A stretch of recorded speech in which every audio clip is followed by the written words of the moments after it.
Première épître de saint Jean. Ce qui était dès le commencement, ce que nous avons entendu, ce que nous avons vu de nos yeux, ce que nous avons contemplé et que nos mains ont palpé du Verbe de vie. Et la vie s'est manifestée, et nous avons vu, et nous témoignons, et nous vous annonçons la vie éternelle, qui était auprès du Père et qui s'est manifestée à nous. Ce que nous avons vu et entendu, nous vous l'annonçons à vous aussi, pour que vous aussi vous soyez en communion avec nous. Et notre communion à nous est avec le Père et avec son Fils Jésus-Christ. Et cela, nous l'écrivons, nous, pour que votre joie soit en plénitude. Et telle est l'annonce que nous avons entendue de lui, et que nous vous rapportons. Dieu est lumière, et de ténèbres en lui, il n'en est aucune. Si nous disons que nous sommes en communion avec lui, et que nous marchions dans les ténèbres, nous mentons, et nous ne pratiquons pas la vérité. Mais si nous marchons dans la lumière, comme lui-même est dans la lumière, nous sommes en communion les uns avec les autres. Et le sang de Jésus, son Fils, nous purifie de tout péché. Si nous disons que nous n'avons pas de péché, nous nous égarons nous-mêmes, et la vérité n'est pas en nous. Si nous confessons nos péchés, il est fidèle et juste. Il nous remettra les péchés et nous purifiera de toute injustice. Si nous disons que nous n'avons pas péché, faisons de lui un menteur, et sa parole n'est pas en nous. Mes petits enfants, je vous écris cela pour que vous ne péchiez point. Si quelqu'un vient à pécher, nous avons auprès du Père un paraclet, un défenseur, Jésus-Christ le juste. Il est lui-même victime de propitiation pour nos péchés, non seulement pour les nôtres, mais aussi pour ceux du monde entier. Et en cela, nous connaissons que nous l'avons connu si nous gardons ses commandements. Celui qui dit « Je l'ai connu », tout en ne gardant pas ses commandements, est un menteur. Et en celui-là n'est pas la vérité. Mais celui qui garde sa parole, en celui-là l'amour de Dieu est vraiment accompli. En cela nous connaissons que nous sommes en lui. Celui qui dit demeurer en lui doit, comme celui-là s'est conduit, lui aussi se conduire. Bien-aimés, ce n'est pas un commandement nouveau que je vous écris, mais un commandement ancien que vous aviez dès le commencement. Le commandement ancien, c'est la parole que vous avez entendue. D'autre part, c'est un commandement nouveau que je vous écris. Ce qui est vrai en lui et en vous, parce que les ténèbres passent et que la lumière, la véritable, brille déjà. Celui qui dit être dans la lumière tout en ayant de la haine pour son frère est dans les ténèbres jusqu'à présent. Celui qui aime son frère demeure dans la lumière. Il n'y a pas en lui d'occasion de chute. Mais celui qui a de la haine pour son frère est dans les ténèbres et marche dans les ténèbres. Il ne sait où il va parce que les ténèbres ont aveuglé ses yeux. Je vous écris, petits enfants, parce que les péchés vous sont remis à cause de son nom. Je vous écris, Père, parce que vous avez connu celui qui est dès le commencement. Je vous écris, jeunes gens, parce que vous avez vaincu le mauvais. Je vous écris, mes petits, parce que vous avez connu le Père. Je vous ai écrit, Père, parce que vous avez connu celui qui est dès le commencement. Je vous ai écrit, jeunes gens, parce que vous êtes forts et que la parole de Dieu demeure en vous et que vous avez vaincu le mauvais. N'aimez pas le monde, ni ce qui est dans le monde. Si quelqu'un aime le monde, l'amour du Père n'est pas en lui. Parce que de tout ce qui est dans le monde, la convoitise de la chair, la convoitise des yeux, la forfanterie des biens, rien n'est du Père, mais cela est du monde. Et le monde passe, ainsi que sa convoitise. Et celui qui fait la volonté de Dieu demeure à jamais. Mes petits, c'est la dernière heure. Et comme vous avez appris qu'un antichrist vient, ainsi maintenant beaucoup d'antichrists ont paru. D'où nous connaissons que c'est la dernière heure. Ils sont sortis du milieu de nous, mais ils n'étaient pas de chez nous. Car s'ils avaient été de chez nous, ils seraient demeurés avec nous. Mais c'était pour qu'il devînt manifeste que tous ne sont pas de chez nous. Et vous avez une onction qui vient du Saint. Et tous, vous savez. Je vous ai écrit, non parce que vous ne savez pas la vérité, mais parce que vous la savez, et que nul mensonge n'est de la vérité. Quel est-il le menteur? Sinon celui qui nie que Jésus est le Christ.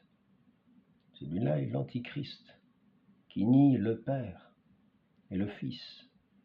Quiconque nie le Fils n'a pas non plus le Père. Celui qui professe le Fils a aussi le Père. Pour vous, que ce que vous avez entendu dès le commencement demeure en vous. Si ce que vous avez entendu dès le commencement demeure en vous, vous aussi, vous demeurerez dans le Fils et dans le Père. Et telle est la promesse que lui-même nous a faite, la vie éternelle. Je vous ai écrit cela au sujet de ceux qui vous égarent. Pour vous, l'onction que vous avez reçue de lui demeure en vous, et vous n'avez pas besoin que quelqu'un vous enseigne, mais parce que son onction vous enseigne tout, et qu'elle est vraie, et n'est pas mensonge. Selon qu'elle vous a enseigné, demeurez en lui. Maintenant, petits enfants, demeurez en lui, pour que s'il vient à se manifester, nous ayons de l'assurance et non pas la honte de nous trouver loin de lui lors de sa venue. si vous savez qu'il est juste, connaissez que tout homme qui pratique la justice est né de lui. Chapitre 3. Voyez quel amour nous a donné le Père, que nous soyons appelés enfants de Dieu. Et nous le sommes. Voilà pourquoi le monde ne nous connaît pas, parce qu'il ne l'a pas connu. Bien-aimés, maintenant nous sommes enfants de Dieu, et ce que nous serons n'a pas encore été manifesté.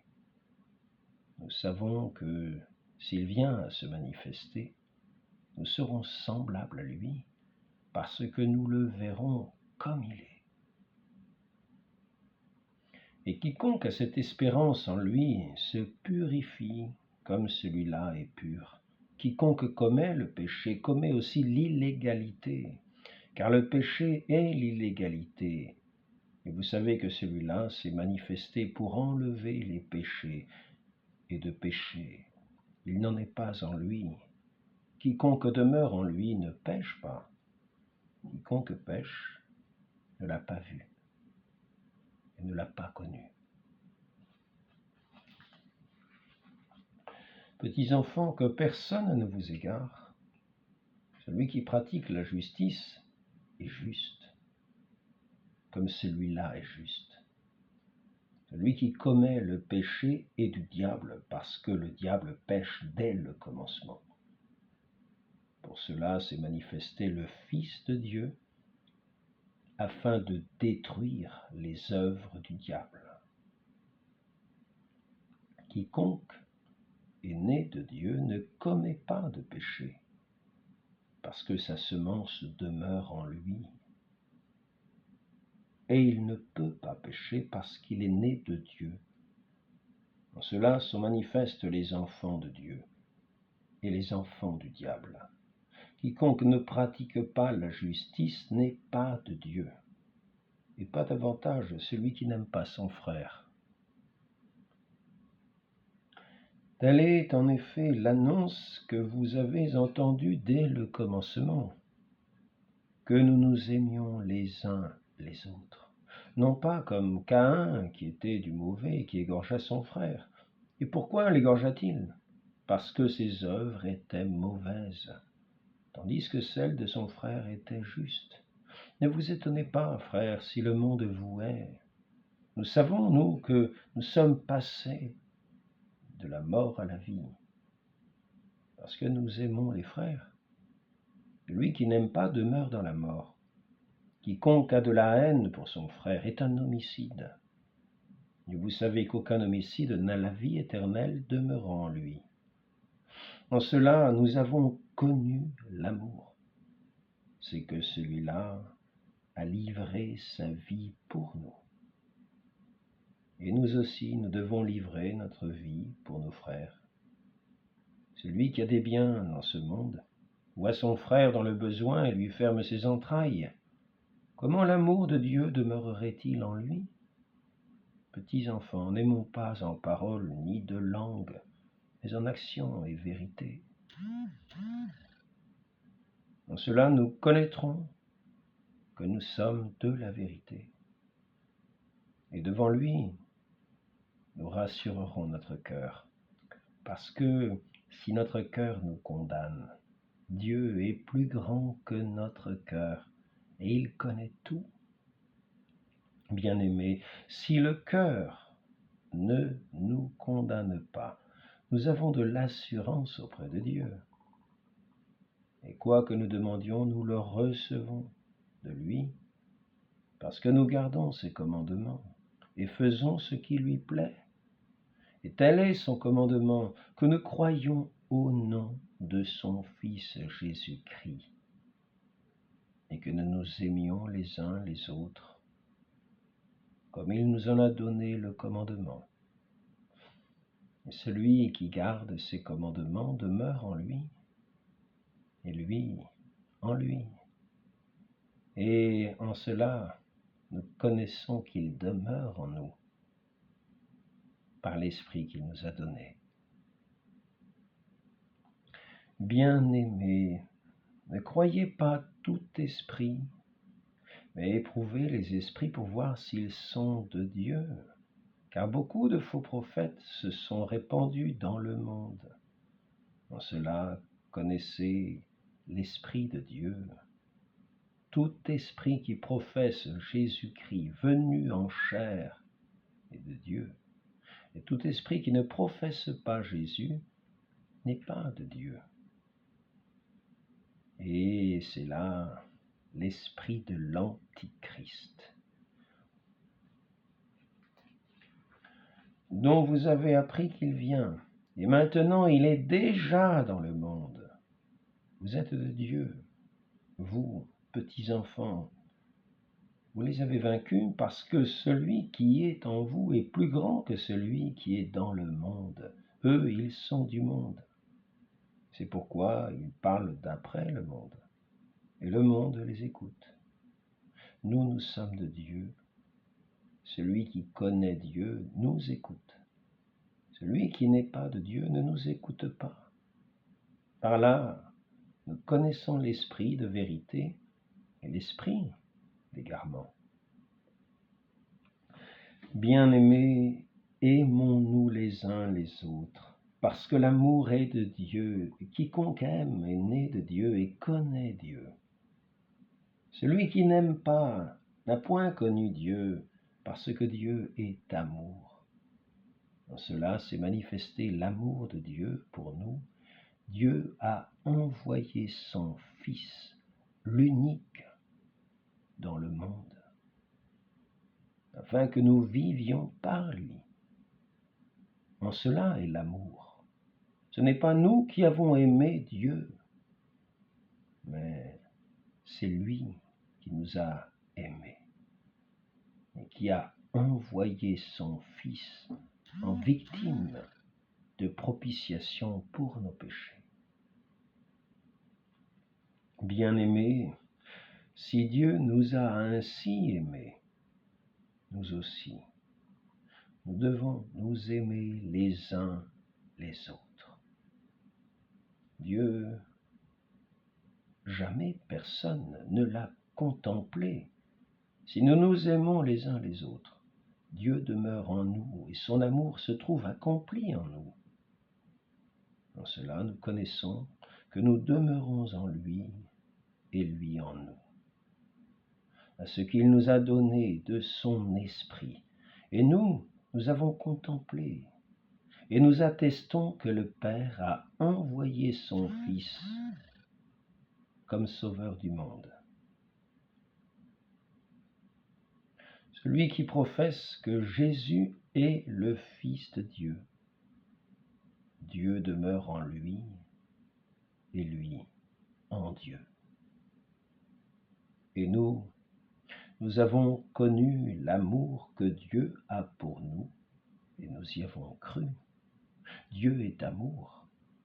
Et celui qui demeure dans l'amour demeure en Dieu et Dieu demeure en lui. En cela, l'amour est accompli avec nous. Si nous avons de l'assurance au jour du jugement, car tel est celui-là, tel nous sommes, nous aussi, dans ce monde.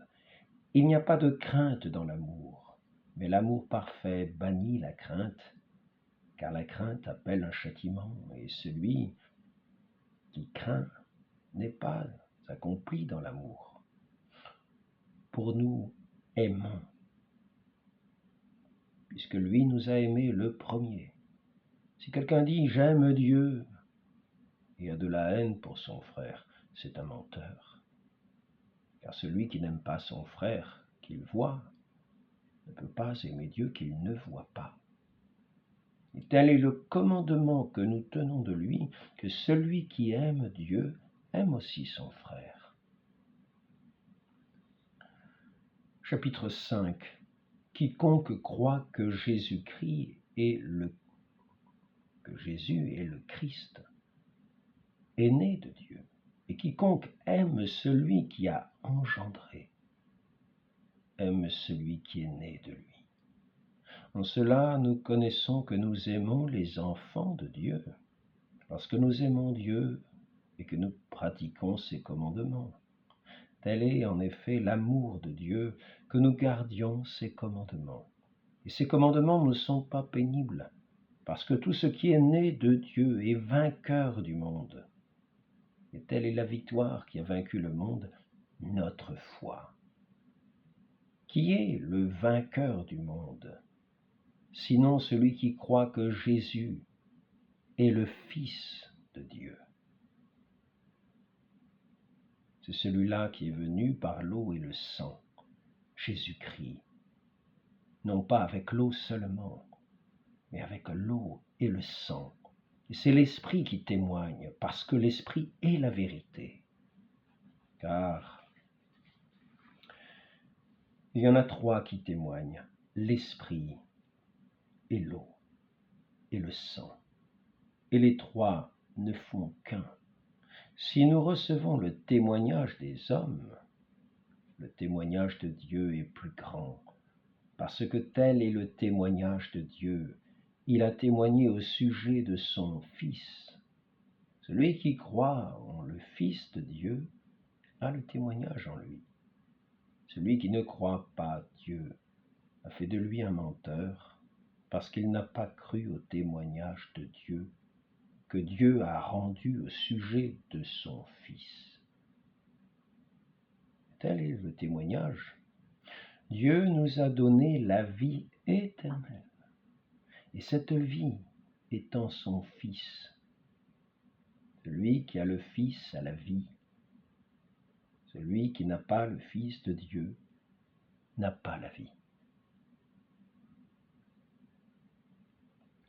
Je vous ai écrit cela pour que vous sachiez que vous avez la vie éternelle, vous qui croyez en le nom du Fils de Dieu. Et telle est l'assurance que nous avons auprès de lui. Si nous demandons quelque chose selon sa volonté, il nous écoute. Si nous savons qu'il nous écoute en tout ce que nous demandons, nous savons que nous possédons les choses que nous lui avons demandées. Si quelqu'un voit son frère commettre un péché qui ne va pas à la mort, qu'il demande, et on lui donnera la vie. À ceux dont le péché ne va pas à la mort. Il y a un péché qui va à la mort.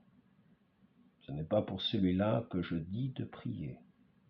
Toute injustice est péché, mais il y a un péché qui ne va pas à la mort.